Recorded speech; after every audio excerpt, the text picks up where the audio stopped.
여러분, 상상해 보시겠습니까? 70대 백만장자가 어느 날 집안의 가정부가 갑자기 사라진 것을 알게 됩니다. 평소와 다름없이 출근하던 가정부가 연락도 없이 자취를 감추자 불안한 마음에 여기저기 수소문을 하게 되는데요.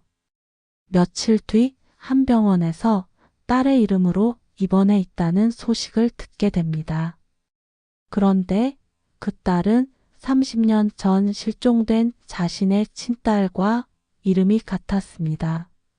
도대체 이 집에서 무슨 일이 벌어진 걸까요? 오늘은 여러분께 이 놀랍고도 가슴 벅찬 사연을 들려드리겠습니다. 70대 백만장자인 저는 인생의 대부분을 일에 바치며 살아왔습니다. 1955년 강원도 산골마을에서 태어난 저는 가난이 무엇인지 뼈저리게 체험했습니다. 아버지가 625 전쟁에서 돌아오지 못한 후 어머니는 동네 빨래방에서 일하며 저와 여동생을 키웠습니다. 초등학교 3학년 때는 교복이 없어 동네 중학생의 헌 교복을 기워 입었고 점심 도시락 대신 굶는 날이 다반사였죠. 그때부터 저는 반드시 성공해서 가난을 벗어나겠다는 집념을 품었습니다. 20세의 상경에 건설 현장 인부로 일하며 야간대학을 다녔고 30대에 철강 재료 유통업을 시작해 밤낮 없이 뛰었습니다. 1980년대 초 건설 호황기를 틈타 중동 진출에 성공하며 재산을 불렸지만 그 과정에서 가족을 돌볼 시간은 점점 사라졌습니다. 특히 1988년 서울올림픽이 열리던 해, 저에게는 인생 최악의 비극이 찾아왔습니다. 당시 5살이던 외동딸 은지는 저희 사업 확장으로 바빠진 틈을 타 유괴당했습니다. 그날은 아내가 딸과 놀이공원에 갔다가 화장실에 다녀온 3분 사이에 사라진 거였습니다. 경찰은 72시간 골든타임을 강조하며 전국에 수배망을 펼쳤지만 딸은 연못가에서 발견된 신발 한 짝 외엔 아무런 흔적도 남기지 않았습니다.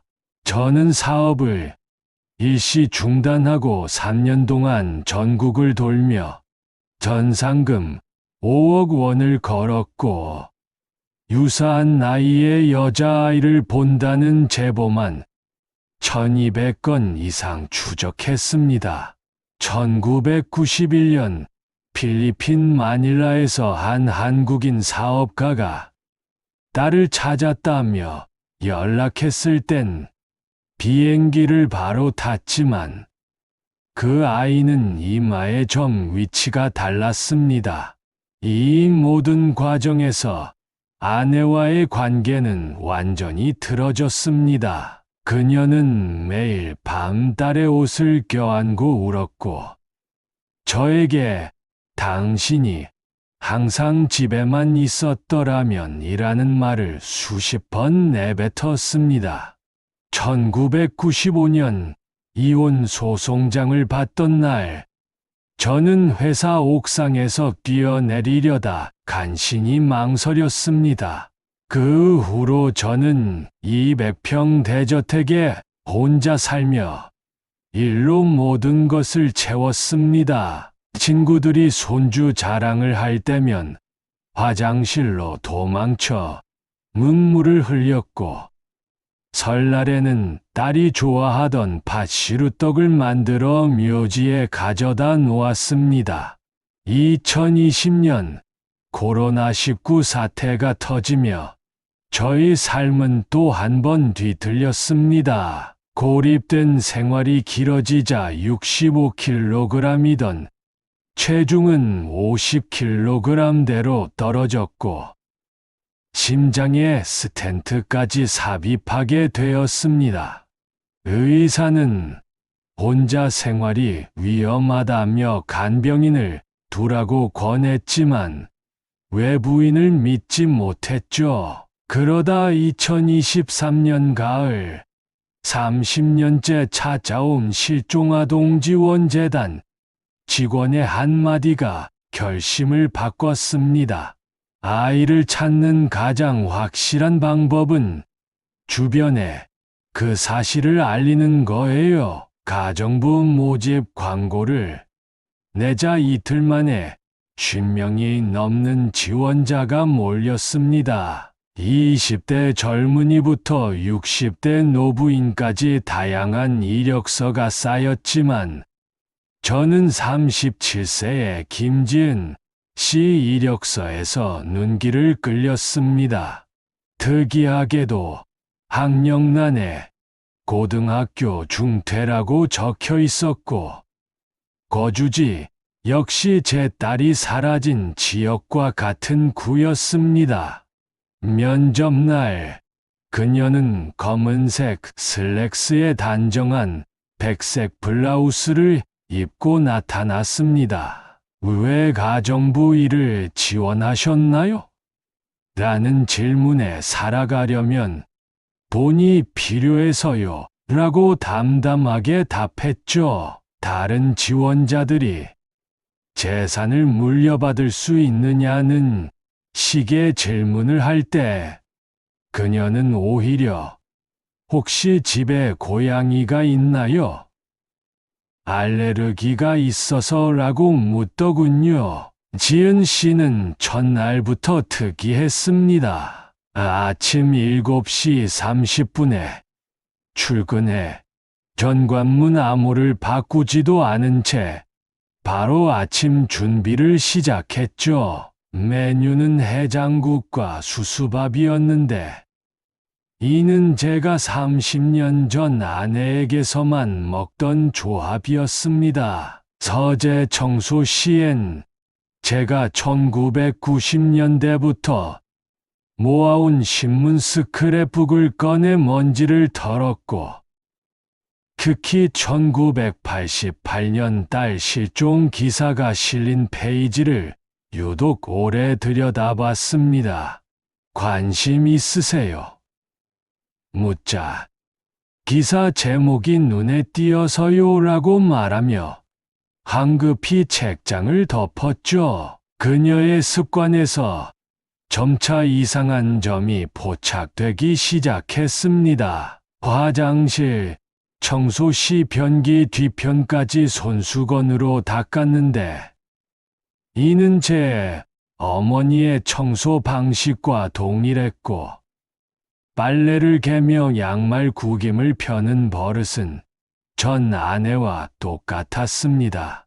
심지어 커피에 설탕 1.5스푼을 넣는 행동까지. 어느 날은 그녀가 식탁에서 우연히 아버지라고 말했다가 바로 사장님으로 정정하는 것을 들었습니다. 2024년 봄 결정적인 사건이 발생했습니다.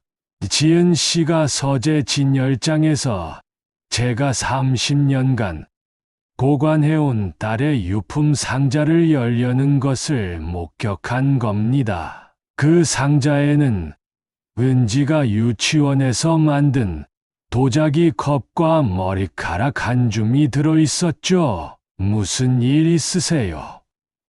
라고 묻자 그녀는 얼굴이 새하얗게 질리며 죄송합니다. 먼지가 쌓인 것 같아서 라고 말했지만 그날 이후 그녀의 행동은 더욱 수상해졌습니다. 창고에 있는 오래된 가족 앨범을 자주 뒤졌고 제가 출근한 뒤엔 제 사무실 전화기에서 발신 기록을 확인하는 모습도 보였습니다.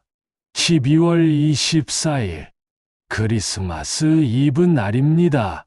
지은 씨가 갑자기 감기에 걸린 것 같다며 3일간 휴가를 청했습니다. 평소 전혀 병가를 내지 않던 그녀의 이상한 행동에 저는 몰래 뒤를 쫓았습니다. 그녀는 동대문구 신이동의 한 빈민가로 들어갔고 낡은 원룸 건물 203호 열쇠를 꺼내 들었습니다. 다음 날 그 집에 찾아갔을 때 현관문에는 이은지라는 이름표가 붙어 있었습니다. 순간 온몸에서 소름이 쫙 끼쳤습니다. 30년 전 사라진 딸의 이름과 똑같았기 때문입니다. 문틈으로 들여다보니 방 안에는 제 가족 사진, 복사본이 벽에 붙어 있었고 유치원 도자기 컵과 똑같은 작품이 선반에 놓여 있었죠. 그렇게 지은 씨와 함께하는 일상이 어느덧 몇 달째 이어졌습니다. 처음에는 조용하고 성실하게 일만 하던 그녀였지만 어느 순간부터인가 조금씩 달라지기 시작했습니다. 그 변화는 아주 미묘하게 그러나 분명히 느껴졌습니다. 평소에는 눈을 마주치면 살짝 미소만 짓고 지나가던 지은 씨가 어느 날부터는 저를 바라보는 눈빛이 달라졌습니다. 마치 무언가를 말하고 싶어 하면서도 끝내 입을 열지 못하는 듯한 망설임이 자주 보였습니다.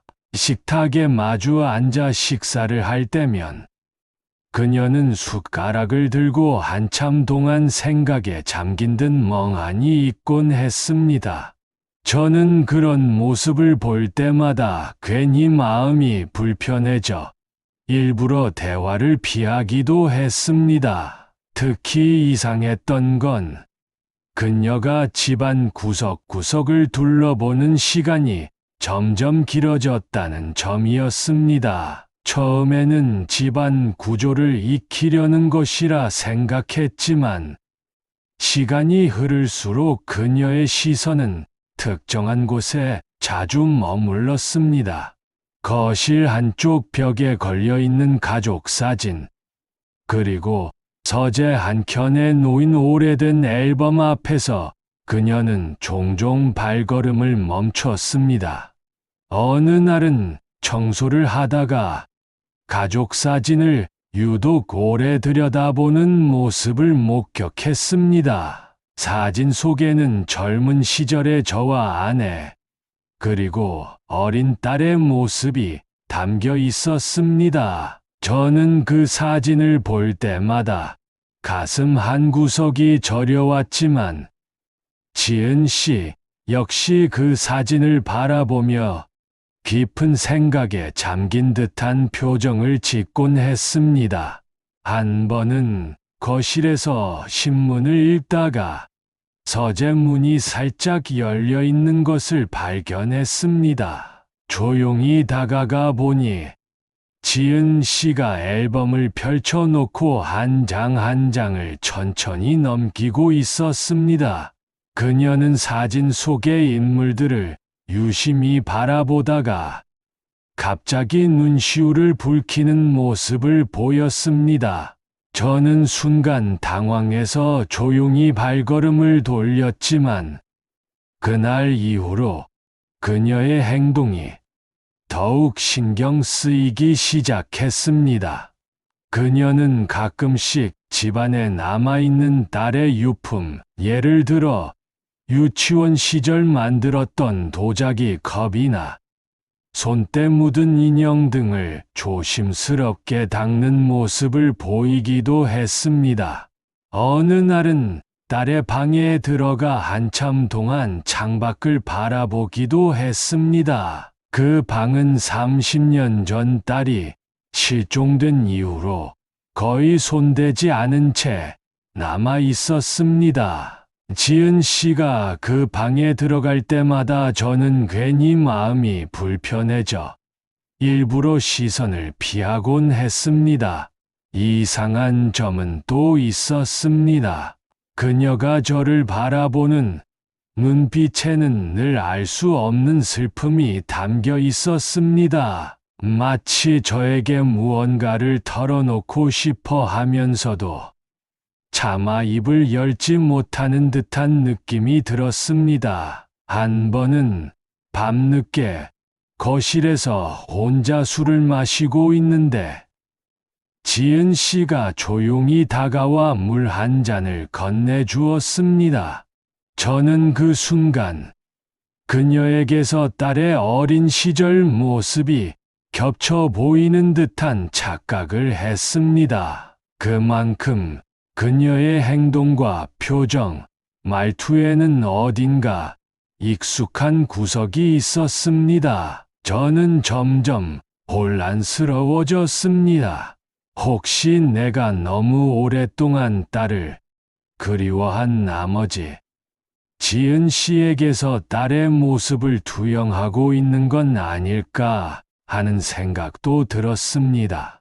하지만 그녀의 행동 하나하나가 예사롭지 않게 느껴졌습니다. 특히 가족 사진을 볼 때마다 그녀의 눈가에 맺히는 눈물은 저로 하여금 자꾸만 과거를 떠올리게 만들었습니다.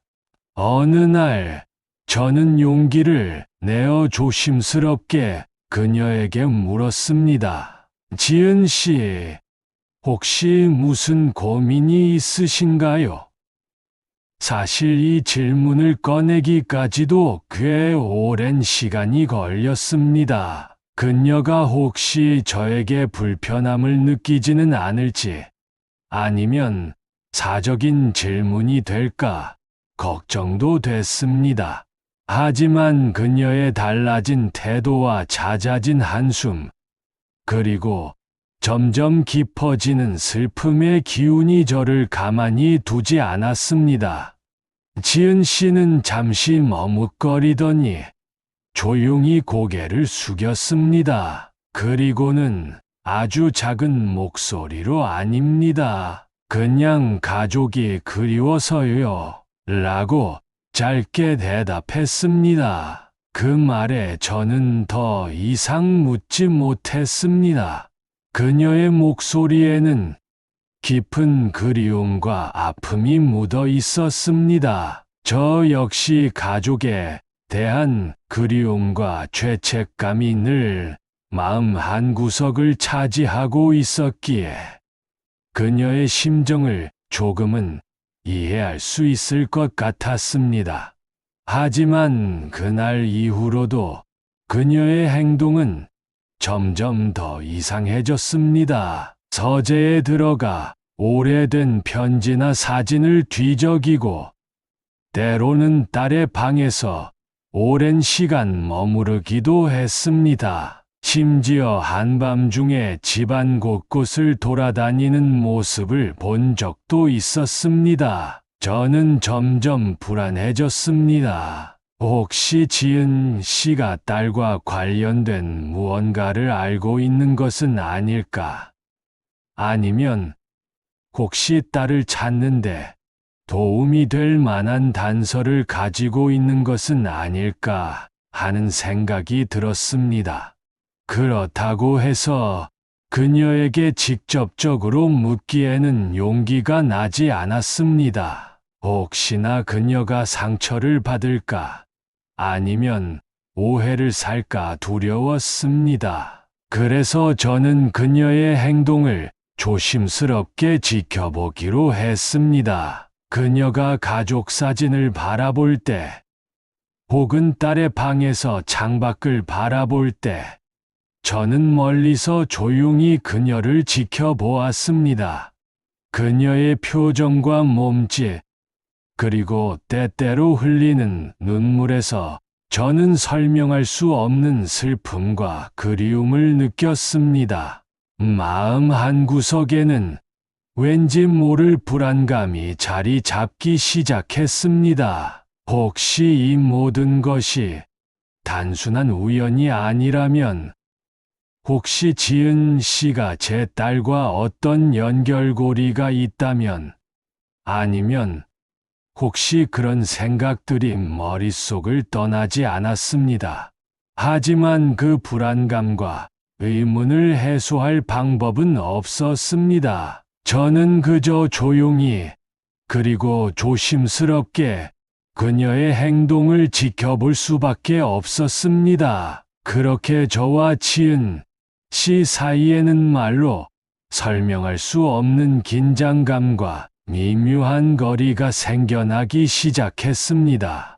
그렇게 지은 씨의 행동에 대한 의문과 불안이 점점 커져가던 어느 날이었습니다. 평소와 다름없이 아침을 맞이했지만 집안에는 지은 씨의 인기척이 전혀 느껴지지 않았습니다. 평소 같으면 새벽 일찍부터 부엌에서 나는 조용한 소리, 창문을 여는 소리, 그리고 은은하게 퍼지는 커피 향이 집안을 가득 메웠을 텐데, 그날따라 집안은 이상하리만큼 고요했습니다.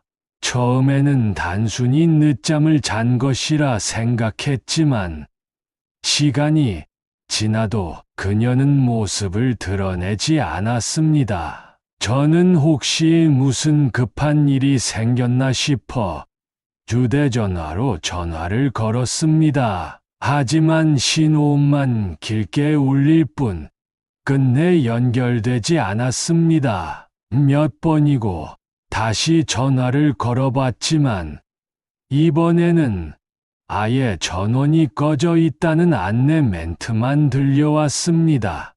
그날 하루 종일 저는 불안한 마음을 감출 수 없었습니다. 평소 성실하고 책임감이 강했던 지은 씨가 아무런 연락도 없이 결근하는 일은 단 한 번도 없었기 때문입니다. 혹시 몸이 아파서 그런가?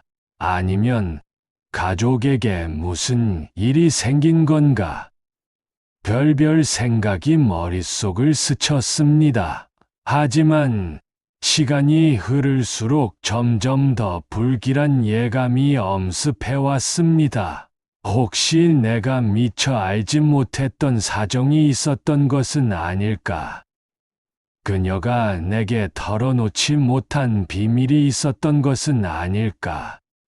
그런 생각들이 꼬리에 꼬리를 물고 이어졌습니다. 이튿날 아침이 되어도 지은 씨는 나타나지 않았습니다. 저는 점점 초조해지기 시작했습니다.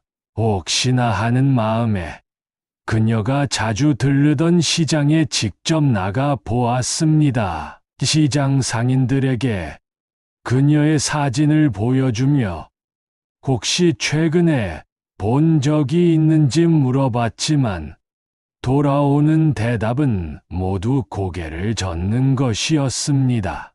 며칠 전엔 분명히 봤는데 그 뒤로는 못 봤어요. 라는 말만 들을 수 있었습니다. 그녀가 자주 가던 동네 병원에도 들러봤지만 최근 내원 기록이 없다는 답변만 들었습니다. 며칠이 지나도록 그녀의 소식은 감감무소식이었습니다. 그 사이 저는 밤잠을 이루지 못하고 혹시나 하는 마음에 동네 파출소에도 실종 신고를 해야 하나 고민하기도 했습니다. 그녀가 남긴 물건들을 살펴보며 단서를 찾으려 했지만 별다른 흔적은 보이지 않았습니다. 오히려 그녀가 평소보다 더 깔끔하게 집안 정리를 해두고 떠난 듯한 느낌이 들어 불안감은 더욱 커져만 갔습니다.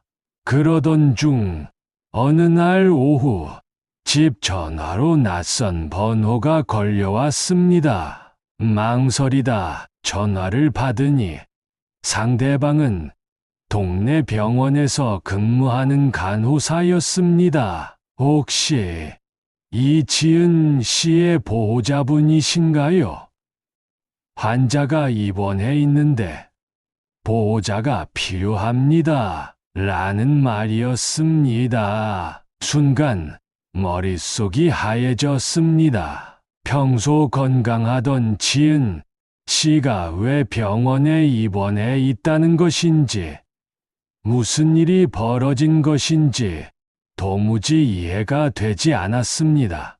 저는 급히 병원 이름과 위치를 확인하고 서둘러 차를 몰아 병원으로 향했습니다. 병원에 도착해 접수처에서 안내를 받으니 지은 씨는 3층 내과 병동에 입원해 있다고 했습니다. 복도를 따라 급히 걸어가며 온갖 생각이 머릿속을 스쳤습니다. 혹시 큰 사고를 당한 것은 아닌지, 아니면 오래 앓던 병이 있었던 것은 아닌지, 별별 상상이 다 들었습니다.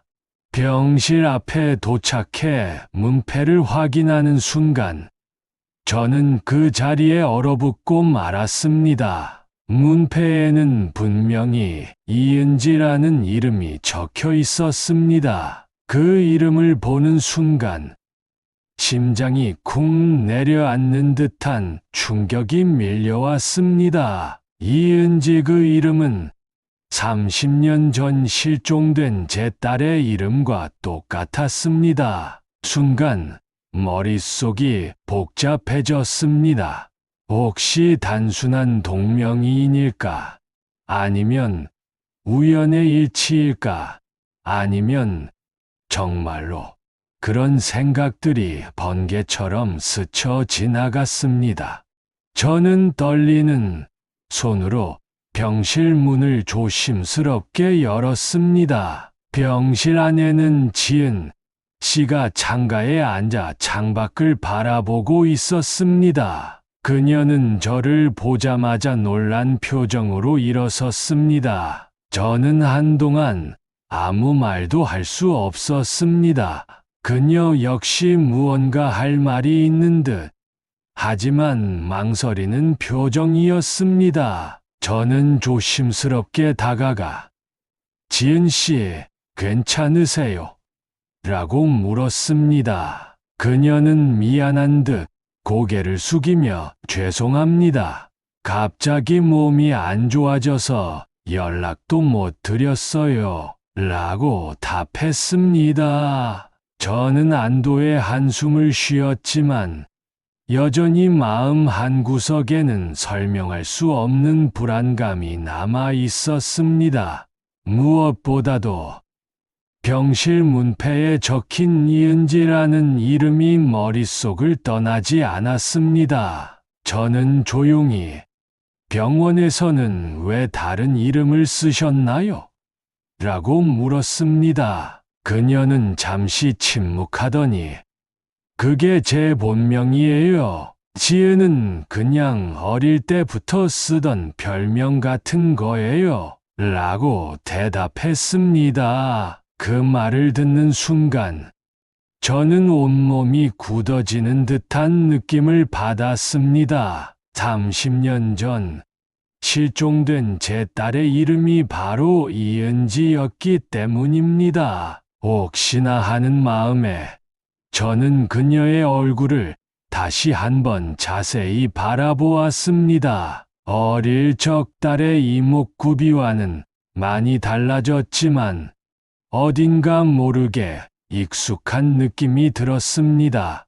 특히 왼쪽 눈 밑에 있는 작은 점, 그리고 말을 할 때 살짝 떨리는 목소리까지도 어릴 적 딸의 모습과 겹쳐 보였습니다. 저는 그 자리에서 한동안 말을 잇지 못했습니다. 혹시 정말로 30년 전 실종된 딸이 제 곁에 이렇게 가까이 있었던 것일까? 아니면 단순한 우연의 일치일 뿐일까? 머릿속은 온통 혼란스러웠고 심장은 미친 듯이 뛰기 시작했습니다. 지은 씨, 아니 이은지 씨는 저를 바라보며 조용히 말을 이었습니다. 사실 드릴 말씀이 있어요. 지금은 몸이 좀 회복되면 꼭 말씀드릴게요. 그녀의 목소리에는 그동안 숨겨왔던 비밀과 아픔이 묻어있는 듯 했습니다. 저는 그날 밤 집으로 돌아와 한숨도 자지 못했습니다. 혹시 내가 지금까지 놓치고 있었던 진실이 있었던 건 아닐까? 혹시 정말로 내 딸이 내 곁에 있었던 것은 아닐까? 그런 생각에 머릿속이 복잡해졌습니다. 그녀의 과거, 그리고 그동안의 행동 하나하나가 모두 새로운 의미로 다가왔습니다. 그날 이후 저는 그녀가 병원에서 퇴원할 때까지 매일 병실을 찾아가 그녀의 곁을 지켰습니다. 그리고 마침내 그녀가 모든 진실을 털어놓을 날만을 기다리게 되었습니다. 병실 문을 열고 들어서자 지은 씨는 창가 쪽 침대에 조용히 누워 있었습니다. 흰 병원 가운에 감싸인 그녀의 모습은 평소와 달리 한없이 연약해 보였습니다. 저는 조심스럽게 그녀의 곁으로 다가가 침대 옆 의자에 앉아 조용히 이름을 불렀습니다. 지은 씨. 아니, 은지야. 제 목소리는 떨렸고 심장은 온몸을 울릴 만큼 빠르게 뛰었습니다. 그녀는 천천히 눈을 떴습니다. 창밖에 희미한 햇살이 그녀의 얼굴을 비추었고 그 순간 그녀의 눈동자가 저를 또렷하게 바라보았습니다. 그리고 아주 작고 떨리는 목소리로 아버지라는 한마디가 흘러나왔습니다. 그 한마디에 저는 온몸이 굳어버렸습니다. 오랜 세월 동안 가슴에 묻어두었던 이름, 수없이 불러보고 또 불러보았던 그 이름이 이렇게 저의 눈앞에서 들려올 줄은 상상조차 하지 못했습니다. 그 순간 30년간의 시간과 고통, 죄책감과 그리움이 한꺼번에 밀려와 저는 아무 말도 할 수 없었습니다. 눈물이 저도 모르게 흐르고 손끝이 떨렸습니다. 은지 씨 역시 눈가에 눈물이 맺혔고 우리는 한동안 아무 말 없이 서로를 바라보기만 했습니다. 잠시 후 은지 씨는 조용히 입을 열었습니다. 떨리는 목소리로. 그리고 오랜 시간 가슴에 묻어두었던 비밀을 꺼내듯 천천히 이야기를 시작했습니다. 아버지, 사실 저는 30년 전 그날 사고를 당하고 기억을 잃었어요. 그 후로 아주 먼 지방의 보육원에 맡겨졌습니다. 그곳에서 지은이라는 새로운 이름으로 자라났습니다. 어릴 적 기억은 거의 없었고 제 가족이 누구였는지도 몰랐어요. 보육원에서 자라며 늘 마음 한구석이 허전하고 외로웠습니다. 다른 아이들은 가끔씩 부모님이 찾아오곤 했지만 저는 한 번도 그런 적이 없었어요. 그녀의 이야기를 들으며 저는 마음이 미어지는 듯한 아픔을 느꼈습니다. 딸이 사라진 후 전국을 헤매며 찾아다녔던 지난 날들이 떠올랐고 그렇게 가까운 곳에 있으면서도 서로를 알아보지 못한 운명이 원망스러웠습니다. 은지 씨는 말을 이었습니다. 보육원에서 자란 뒤 성인이 되어 사회에 나왔지만 늘 어딘가에 내 자리가 없는 것 같았어요. 가족에 대한 기억이 희미하게 남아 있었지만 그게 꿈인지 현실인지조차 알 수 없었습니다. 그러던 어느 날 우연히 신문에서 아버지의 인터뷰 기사를 보게 됐어요. 30년째 딸을 찾고 있다는 기사였죠. 그 기사를 읽는 순간 가슴 한쪽이 이상하게 저려왔어요. 혹시 나도 저분의 딸일 수 있을까? 그런 생각이 들었습니다. 그녀는 신문 기사를 오려서 오랫동안 간직했다고 했습니다. 그리고 망설이다가 직접 확인해보고 싶다는 마음이 커져 결국 저희 집 가정부로 지원하게 되었다고 말했습니다.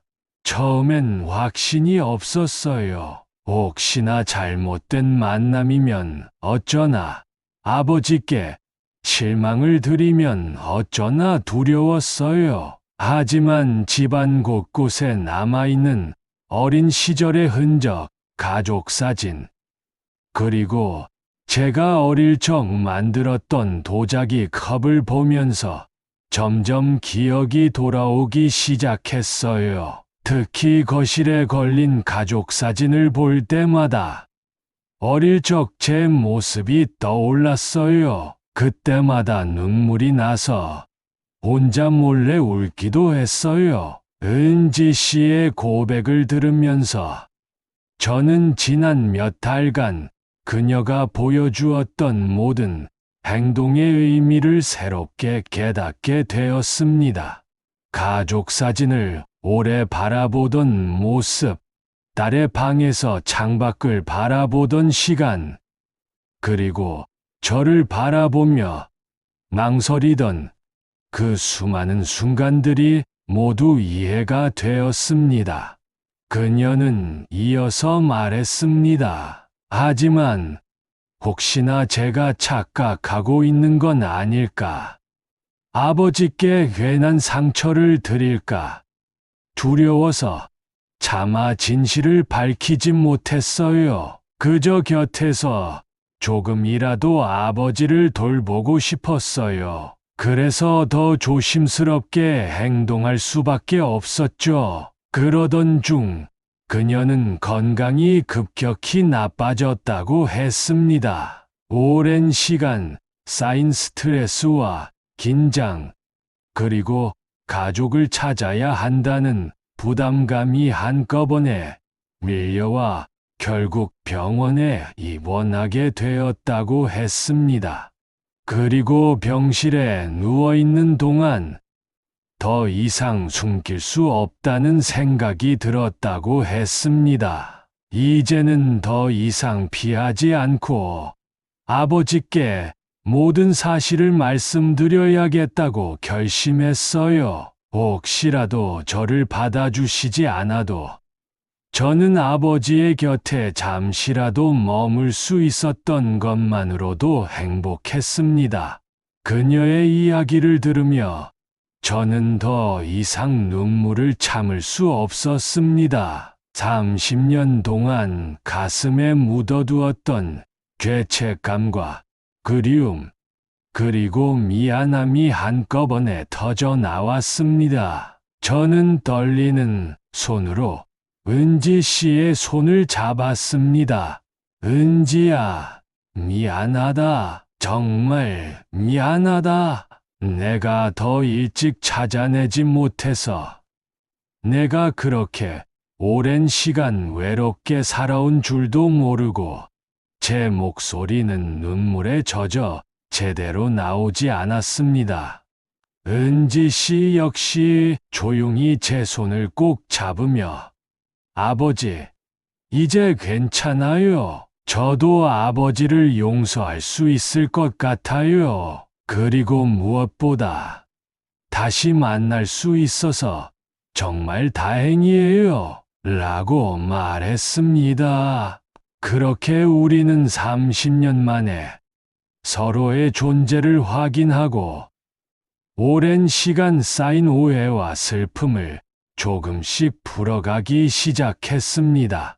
병실 안에는 오랜만에 따뜻한 온기가 감돌았고, 저는 이제야 비로소 인생에서 가장 소중한 것을 되찾았다는 벅찬 감정을 느꼈습니다.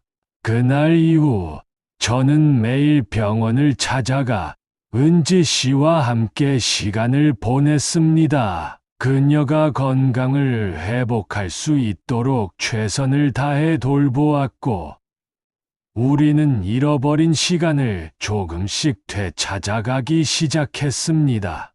이렇게 30년의 세월을 뛰어넘어 밝혀진 진실과 그 속에 숨겨진 수많은 사연들은 저와 딸 모두에게 새로운 삶의 시작이 되었습니다.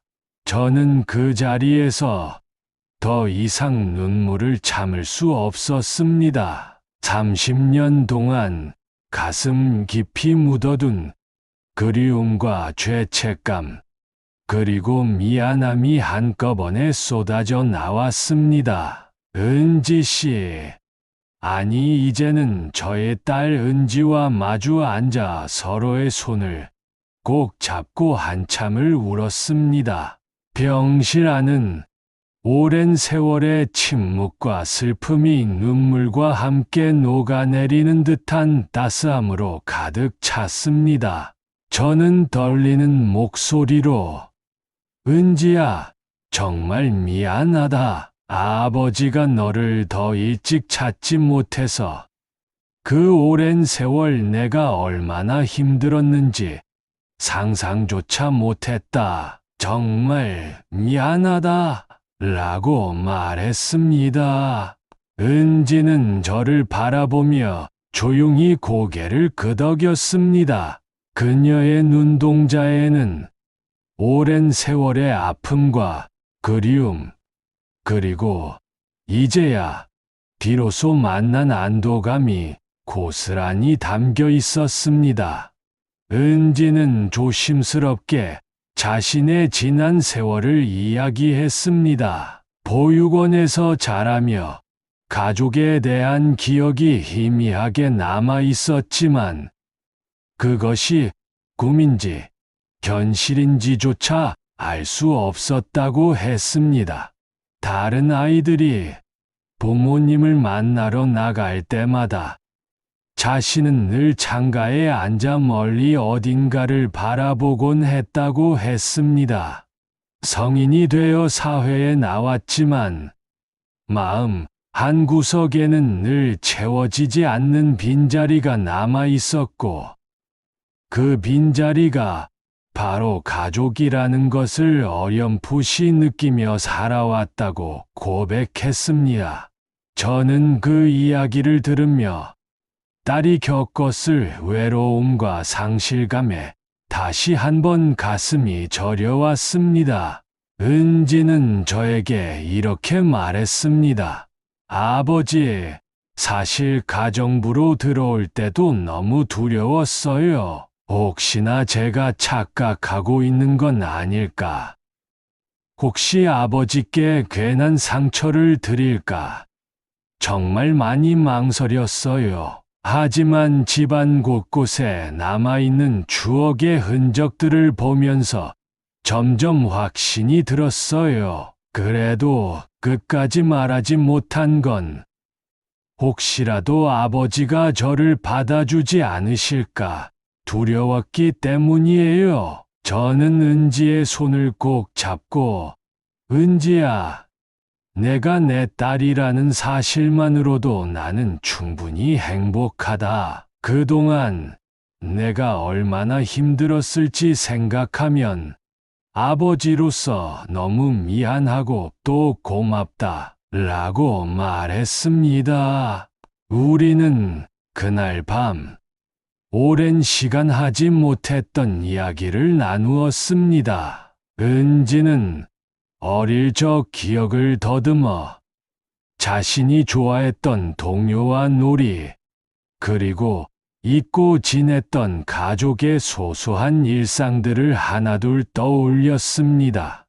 저는 딸이 사라진 뒤 매년 생일마다 혼자 불을 끄던 이야기, 명절이면 가족 사진을 꺼내놓고 술잔을 기울이던 이야기, 그리고 매년 그녀를 찾기 위해 전국을 돌아다녔던 지난 세월을 조심스럽게 들려주었습니다.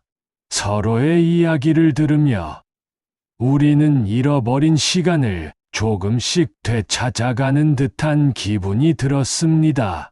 은지는 저에게 용서를 구했습니다. 아버지, 제가 더 일찍 용기 내지 못해서 죄송해요. 그리고 가정부라는 신분으로 아버지 곁에 머물렀던 것도 죄송해요. 저는 단호하게 말했습니다. 은지야, 내가 어떤 모습이든, 어떤 이름으로 내 곁에 있었든, 내가 살아서 돌아온 것만으로도 나는 더 바랄 것이 없다. 오히려 아버지가 내 곁을 지켜주지 못해 미안하다. 그 순간 은지는 저를 꼭 안아주었습니다. 우리는 서로를 꼭 끌어안고 30년의 세월을 한 번에 보상받는 듯한 감동을 느꼈습니다. 그날 이후 저는 은지의 치료와 회복을 위해 최선을 다했습니다.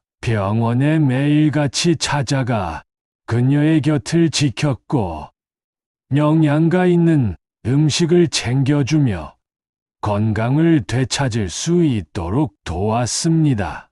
은지도 점차 밝은 표정으로 저를 맞이했고 서서히 건강을 회복해 갔습니다. 병원 복도를 함께 산책하며 우리는 서로의 어린 시절과 잃어버린 시간을 이야기했습니다. 은지는 아버지와 이렇게 걷는 것만으로도 꿈만 같아요. 라고 말했습니다. 저는 그 말을 듣고 이제야 비로소 인생의 진짜 행복이 무엇인지 깨닫게 되었습니다. 은지의 건강이 회복된 후 우리는 함께 집으로 돌아왔습니다. 오랜만에 가족이 함께하는 식탁에는 따뜻한 음식과 웃음이 넘쳐났습니다. 저는 은지에게 집안의 모든 방을 보여주며 어릴 적 그녀가 남긴 흔적들을 하나하나 설명해 주었습니다. 은지는 잃어버린 기억을 되찾으려는 듯 집안 곳곳을 천천히 둘러보았습니다. 거실에 걸린 가족 사진 앞에서는 한참을 멈춰 서서 이제야 정말 제 자리를 찾은 것 같아요. 라고 말했습니다. 그 말을 듣는 순간 저는 말로 표현할 수 없는 벅찬 감동을 느꼈습니다. 우리는 다시 가족으로서의 삶을 시작하게 되었습니다. 은지는 저와 함께 아침 식사를 준비하고 저녁에는 오랜만에 함께 영화를 보며 웃음을 나누었습니다. 주말이면 근처 공원에 산책을 나가 어린 시절 그녀가 좋아했던 그네를 함께 타기도 했습니다. 저는 은지와 함께하는 모든 순간이 소중했고 그 무엇과도 바꿀 수 없는 행복임을 깨달았습니다. 한 번은 은지가 조용히 제게 말했습니다.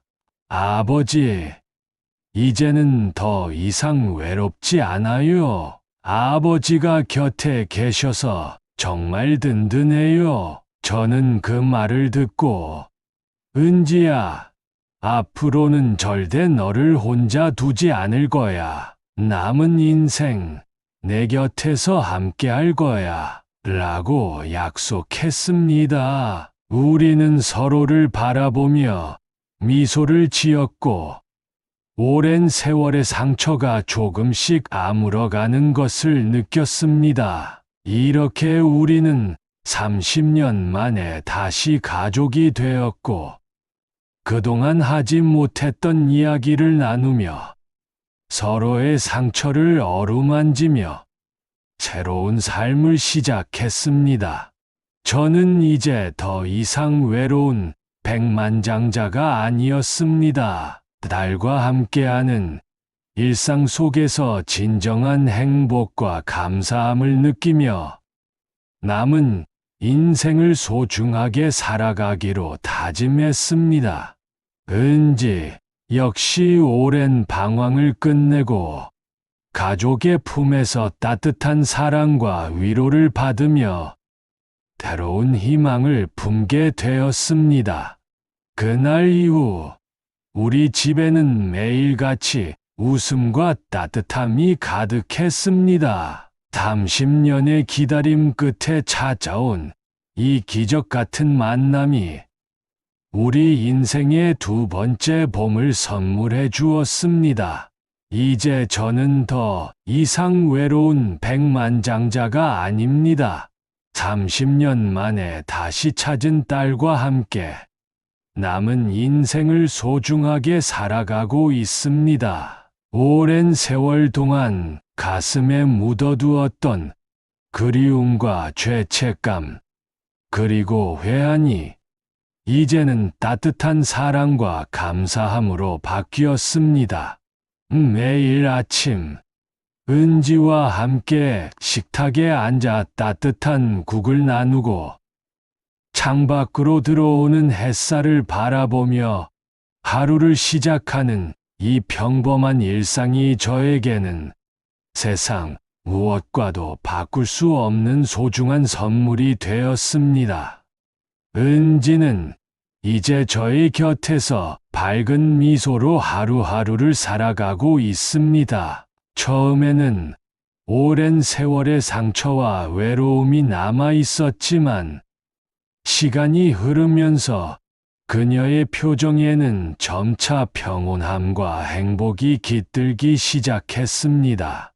저는 딸이 어린 시절 좋아하던 동요를 함께 부르기도 하고 주말이면 근처 공원에 산책을 나가 손을 꼭 잡고 걸었습니다. 그 순간순간마다 저는 인생의 진정한 의미가 무엇인지 다시 한번 깨닫게 되었습니다. 30년의 기다림, 그리고 그 긴 시간 동안의 오해와 아픔이 모두 헛되지 않았음을 저는 이제야 비로소 알게 되었습니다. 때로는 인생이 너무나 잔인하게 느껴질 때도 있었고, 모든 것을 포기하고 싶었던 순간도 있었습니다. 하지만 그 모든 시간이 있었기에 지금의 이 소중한 만남과 행복이 더 빛나는 것임을 알게 되었습니다. 딸과 함께하는 하루하루가 저에게는 두 번째 인생, 두 번째 기회와도 같습니다. 저는 은지와 함께 잃어버린 시간을 조금씩 되찾아가고 있습니다. 예전에는 일에만 몰두하며 가족을 소홀히 했던 지난 날을 반성하며 이제는 딸과 함께하는 모든 순간을 소중히 여기고 있습니다. 은지는 저와 함께 요리를 하며 새로운 레시피를 배우기도 하고 함께 영화를 보며 웃고 울기도 합니다. 우리는 서로에게 부족했던 사랑을 채워주며 진정한 가족의 의미를 다시 한번 되새기고 있습니다. 저는 이제 더 이상 후회하지 않습니다. 30년의 기다림 끝에 다시 만난 딸과 함께 남은 인생을 더 따뜻하고 의미 있게 살아가기로 마음먹었습니다. 은지는 저에게 아버지, 이제는 더 이상 외롭지 않아요. 아버지와 함께라서 정말 행복해요. 라고 말해줍니다. 그 말을 들을 때마다 저는 세상 무엇과도 바꿀 수 없는 감동과 감사함을 느낍니다. 여러분, 인생은 참으로 알 수 없는 길을 걷게 합니다. 때로는 예상치 못한 이별과 아픔이 찾아오기도 하고, 모든 희망이 사라진 것처럼 느껴질 때도 있습니다. 하지만 저는 이 경험을 통해 인생은 언제 어디서든 우리에게 새로운 기회를 줄 수 있다는 사실을 깨달았습니다. 때로는 아주 작은 우연이 혹은 한 번의 용기가 우리 인생을 완전히 바꿔놓는 기적을 만들어내기도 합니다. 저와 딸이 30년 만에 다시 만난 것처럼 여러분의 삶에도 언젠가 따뜻한 기적이 찾아오길 진심으로 바랍니다. 혹시 지금 힘든 시간을 보내고 계신 분이 있다면 포기하지 말고 희망을 잃지 않으셨으면 합니다. 이 인생은 우리가 상상하지 못했던 방식으로 때때로 가장 소중한 선물을 안겨주기도 하니까요. 저는 이제 매일 아침 은지와 함께하는 일상이 얼마나 소중한지, 그리고 이 평범한 행복이 얼마나 큰 축복인지 깊이 느끼고 있습니다. 달과 함께하는 식사, 함께 걷는 산책길, 함께 나누는 대화 하나하나가 저에게는 새로운 삶의 의미를 부여해 줍니다. 저는 더 이상 과거의 아픔에 머무르지 않고 남은 인생을 사랑과 감사로 채우며 살아가기로 다짐합니다. 오늘의 사연을 들어주셔서 진심으로 감사드립니다. 이 이야기가 여러분의 마음에 작은 위로와 희망이 되었으면 좋겠습니다. 그리고 여러분의 인생에도 언젠가 따뜻한 기적이 찾아오기를 진심으로 기원합니다. 인생의 두 번째 기회는 생각보다 가까운 곳에 있을지 모릅니다.